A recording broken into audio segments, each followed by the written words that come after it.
नमस्कार, मौलिक शक्ति न्यूज देख रहे हैं आप और मैं हूं आपके साथ साइमा।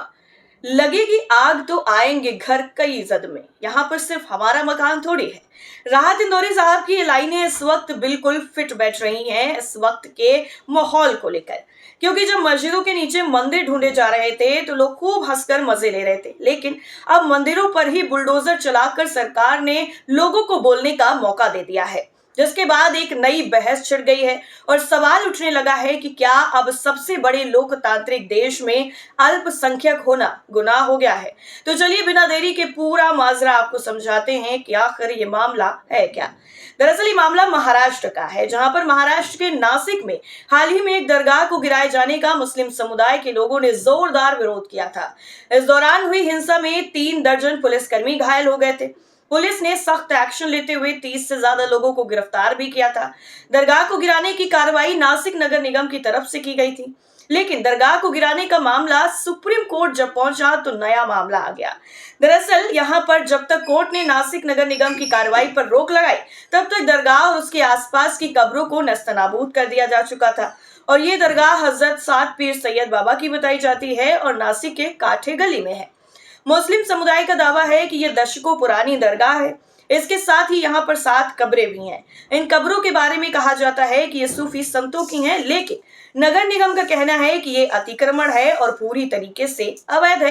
हालांकि सुप्रीम कोर्ट ने इस मामले में कार्रवाई पर पूरी तरीके से रोक लगा दी है। और हाई कोर्ट ने क्या कहा है, चलिए वो भी बताते हैं। दरअसल दरगाह में तोड़फोड़ की कार्रवाई के खिलाफ जब दरगाह समिति ने मुंबई हाई कोर्ट का रुख किया तो जस्टिस एएस गडकरी और जस्टिस कमल खाता की बेंच ने कहा था कि दरगाह की संरचना पूरी तरह से अनाधिकृत और अवैध है। ये दरगाह 257 स्क्वायर मीटर में फैली हुई है। दरगाह कमेटी का कहना है कि जिस जमीन पर दरगाह बनी है वो वक्फ की प्रॉपर्टी है और उनके पास इसे साबित करने के लिए पूरे दस्तावेज हैं। दरगाह कमेटी के अध्यक्ष तबरेज इनामदार ने मीडिया से बातचीत में बताया है कि नासिक नगर निगम ने जल्दबाजी में तोड़फोड़ की थी, क्योंकि उन्हें ऐसा लगता था कि सुप्रीम कोर्ट का आदेश दरगाह कमेटी के पक्ष में आ सकता है, इसलिए उन्होंने पहले ही इसको पूरी तरीके से ध्वस्त कर दिया और बाद में हुआ भी ऐसा। तो 1853 के दस्तावेजों का क्या हवाला है। दरअसल नासिक नगर निगम की तरफ से बॉम्बे हाईकोर्ट में दिए गए एफिडेविट में भी दरगाह के बारे में कहा गया था कि ये नगर निगम की जमीन पर बनाई गई थी, ना कि वक्फ की जमीन पर। दरगाह कमेटी के लोगों ने अदालत में दायर किए गए अपने दस्तावेजों में कहा है कि यह दरगाह कम से कम 1.5 सदी पुरानी है और इसे लेकर उनके पास 1853 के ऐतिहासिक दस्तावेज भी हैं।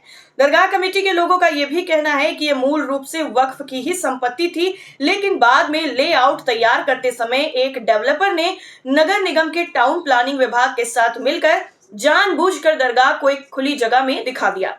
ये मामला काफी पुराना है। दरअसल नगर निगम ने 2015 में पहली बार इस जगह को लेकर दरगाह कमेटी को नोटिस जारी किया था और ये कहा था कि यह दरगाह 2009 के बाद बनी है, लेकिन दरगाह के ट्रस्टियों की तरफ से इसे अदालत में चुनौती दी गई और ये मामला नासिक की अदालत में चलता रहा। लेकिन पिछले साल ही महाराष्ट्र के विधानसभा चुनाव के दौरान ये मामला बड़े पैमाने पर उछला और दरगाह के पूरे ढांचे को ध्वस्त करने की मांग उठी और इसमें इसके आसपास बनी हुई कब्रें भी शामिल थीं। नासिक नगर निगम का ये कहना था कि इनका निर्माण उनकी इजाजत के बिना किया गया था, लेकिन नगर निगम की एक बैठक के मिनट से पता चलता है कि 3 सितंबर 2024 को नासिक नगर निगम के तत्कालीन नगर आयुक्त डॉक्टर अशोक करंजकर ने माना था कि 5 दशक पुराने रिकॉर्ड दरगाह के अस्तित्व के बारे में बताते हैं। हालांकि बैठक में यह कहा गया था कि जमीन के मालिकाना हक के संबंध में वक्फ बोर्ड के पास किसी तरीके का कोई दस्तावेज या रिकॉर्ड नहीं मिला। हालांकि दरगाह कमेटी का लगातार ये कहना है कि ये जो दरगाह है वो काफी ज्यादा पुरानी है और उनके पास इसके वैलिड डॉक्यूमेंट्स भी हैं। नगर निगम ने तोड़फोड़ की कार्रवाई की है। दरअसल दरगाह कमेटी ने नासिक नगर निगम के नोटिस के जवाब में महाराष्ट्र वक्फ ट्रिब्यूनल से संपर्क किया, लेकिन इस बीच नगर निगम ने 22 फरवरी को तोड़फोड़ की कार्रवाई की और इससे विवाद बढ़ गया। दरगाह कमेटी ने इसके खिलाफ मुंबई हाईकोर्ट में याचिका दायर की और हाईकोर्ट की बेंच ने सुनवाई के बाद कहा कि यह संरचना पूरी तरीके से अनाधिकृत और अवैध है। नासिक नगर निगम ने 1 अप्रैल को नया नोटिस जारी करके दरगाह को अवैध करार दिया और कहा कि 15 दिनों के भीतर इसे खुद ही हटा लिया जाए। दरगाह समिति ने इसके खिलाफ पहले हाई कोर्ट और फिर सुप्रीम कोर्ट का दरवाजा खटखटाया, लेकिन उससे पहले ही नासिक नगर निगम ने दरगाह और कब्रों को ध्वस्त कर दिया। इस दौरान हिंसक झड़पें भी सामने हुई। वहीं दूसरी तरफ सुप्रीम कोर्ट ने आगे किसी तरीके की तोड़फोड़ पर साफ तौर पर रोक लगा दी है। अब यहाँ पर सवाल उठता है कि क्या नगर निगम को यह डर था कि सुप्रीम कोर्ट का फैसला जो है वो सही आएगा, और अगर फैसला दरगाह कमेटी के हक में आएगा तो वो कोई एक्शन नहीं ले पाएंगे, इसलिए सुप्रीम कोर्ट का फैसला आने से पहले ही उन्होंने तोड़फोड़ की कार्रवाई को अंजाम दे दिया। ये बहुत गंभीर सवाल है। वहीं महाराष्ट्र में ही जैन मंदिर को गिराने को लेकर नया विवाद शुरू हो गया है। दरअसल मंदिर टूट गया है, कोई उम्मीद नहीं है, मंदिर सिर्फ एक पत्थर नहीं है, ये हमारी पहचान और संस्कृति है।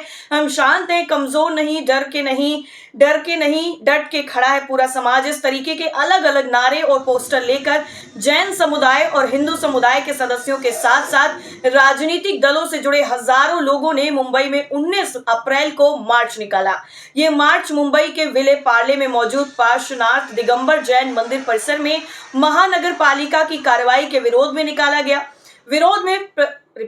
विरोध प्रदर्शन में शामिल हुए जैन समुदाय के कुछ लोगों की आंखों में आंसू भी नजर आए। वो इस बात से दुखी थे कि 3 दशक पुराने मंदिर को तोड़ा गया है। ये शांतिपूर्ण रैली मंदिर के खिलाफ कार्रवाई के लिए महानगर पालिका को जवाबदेह ठहराने की मांग को लेकर आयोजित की गई थी। इस बीच में मुंबई ईस्ट वार्ड के वार्ड अधिकारी नवनाथ गाडके को इस कार्रवाई के सिलसिले में बर्खास्त कर दिया गया है। गाडके को 10 दिन पहले ईस्ट वार्ड में स्थानांतरित किया गया था। दरअसल बृहनवी मुंबई नगर पालिका के आयुक्त भूषण गगरानी ने मीडिया से बातचीत में जानकारी दी है। वहीं मुंबई नॉर्थ सेंट्रल सीट से सांसद वर्षा एकनाथ गायकवाड़ ने कहा है कि भूषण गगरानी से उनकी बातचीत हुई है। उन्हें आश्वासन दिया गया है कि विले पार्ले में फिर से वही मंदिर बनाया जाएगा।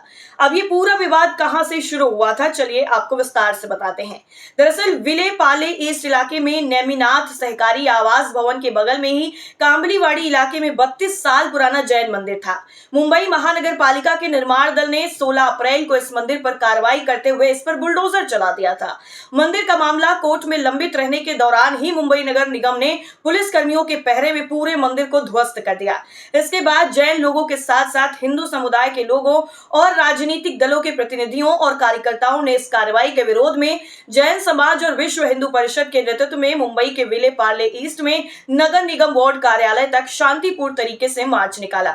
19 अप्रैल को इस विरोध प्रदर्शन के बाद मंदिर को ढहाने का मुद्दा पूरे देश भर में चर्चा का विषय बना हुआ है। मंदिर को लेकर क्या विवाद है, चलिए ये भी जानते हैं। दरअसल विले पार्ले ईस्ट के कांबलीवाड़ी इलाके में नेमिनाथ सहकारी आवास भवन के बगल में ही 32 साल पुराना एक दिगंबर जैन मंदिर था। ये मंदिर एक इमारत की पार्किंग स्थल पर कथित तौर पर बनाया हुआ बताया गया और इस स्थान को लेकर विवाद था। इस मामले में जमीन के दावेदारों और मंदिर के ट्रस्टियों के बीच कोर्ट में कानूनी लड़ाई भी चल रही है। मामले की सुनवाई सत्र अदालत में हुई। अदालत ने अपने फैसले में मंदिर को ध्वस्त करने का आदेश दिया।